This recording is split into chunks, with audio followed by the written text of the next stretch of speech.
जम्मू कश्मीर की जो सीमाएं हैं वो पूरी तरीके से आजकल फोकस में है, इसीलिए क्योंकि डीजीएमओ की जो बातचीत हुई है दोनों देशों के बीच, उसके बाद से यहां पर जो सरहद है वो शांत है। लेकिन कैसी है ये शांति, उस पर हम नजर डालने के लिए और ग्राउंड रिपोर्ट करने के लिए यहां पर आए हैं। लेकिन इसके साथ ही बहुत जरूरी हो जाता है ये जानना कि जो इतनी दूर अपने घरों से और यहां तक कि जो मुख्य इलाके हैं वहां से भी बहुत दूर गांवों को पार करते हुए, अंतिम गांवों को, सरहदों की पार करते हुए जो दिन रात तैनात रहते हैं हमारे सरहदों की हिफाजत के लिए, उनकी हिफाजत के लिए देश ने क्या किया है। यानी वैक्सीन अगर कोरोना की देश में सबको लगाई जा रही है तो बीएसएफ के ये जो जवान है जो जम्मू के इंटरनेशनल बॉर्डर पर तैनात रहते हैं, 24 घंटे ड्यूटी देते हैं, उन तक ये वैक्सीन कैसे पहुंचाई गई है, कैसे इनकी वैक्सीनेशन ड्राइव चल रही है, इसका जायजा मैंने लिया है और इनके अनुभव भी जानिए जरा इस रिपोर्ट में।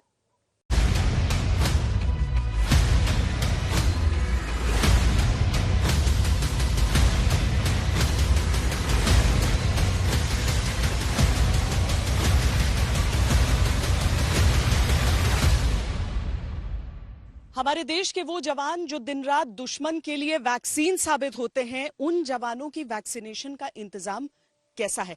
यानी कि अगर हम फ्रंटलाइन वॉरियर्स को वैक्सीनेट करने की बात करते हैं तो उसमें सबसे पहले हमारे सुरक्षा बल शामिल हो जाते हैं। अब बीएसएफ की ये जवान जो सुदूर इलाकों में, इंटरनेशनल बॉर्डर से लगे हुए इलाकों में तैनात रहते हैं, उनकी वैक्सीनेशन किस तरह की जाती है, आज वो देखने के लिए हम पहुंचे हैं, क्योंकि हमारे रक्षकों की रक्षा बहुत ज्यादा जरूरी है।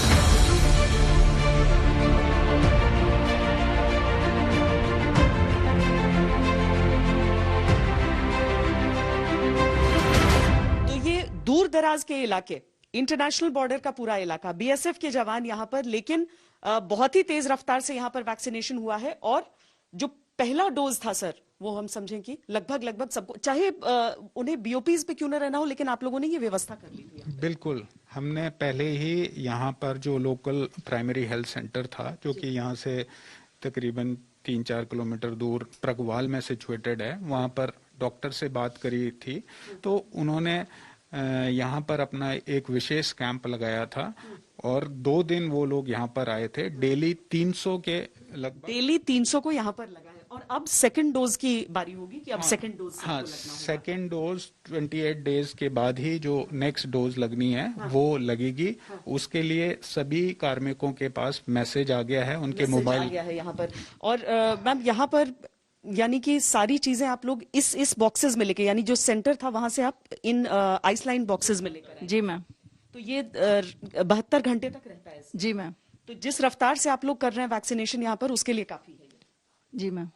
तो ये देखिए कि आप यहाँ पर सारे जवानों तक पहुंच जानी है ये वैक्सीन की सुरक्षा, और इसीलिए इस तरीके से, जैसे युद्ध स्तर पर तो हमेशा इनकी प्लानिंग रहती है, लेकिन यहाँ पर एक अलग तरह की प्लानिंग। तो यहाँ सर आप क्या डिटेल्स ले रहे हैं? जब इनका नाम, डेट ऑफ बर्थ वगैरह, आईडी प्रूफ ले रहे हैं, यूनिट का नाम ले रहे हैं, कंपनी का नाम लिख रहे हैं, और बेसिक आप हेल्थ मॉनिटर जी। और साथ में ये व्यवस्था कि अगर कहीं कोई कॉम्प्लिकेशन हो तो बेड्स रहें। जी जी, अगर जरूरत पड़ता है तो इसमें हम मतलब टेम्पोररी मतलब थोड़ी देर मॉनिटर कर लें। जी। तो आधे घंटे की जो मॉनिटरिंग देश के बाकी हिस्सों में होती है, दुनिया के बाकी हिस्सों में होती है, वो यहाँ पर भी बाकायदा एक चीज का पालन यहाँ पर किया जा रहा है।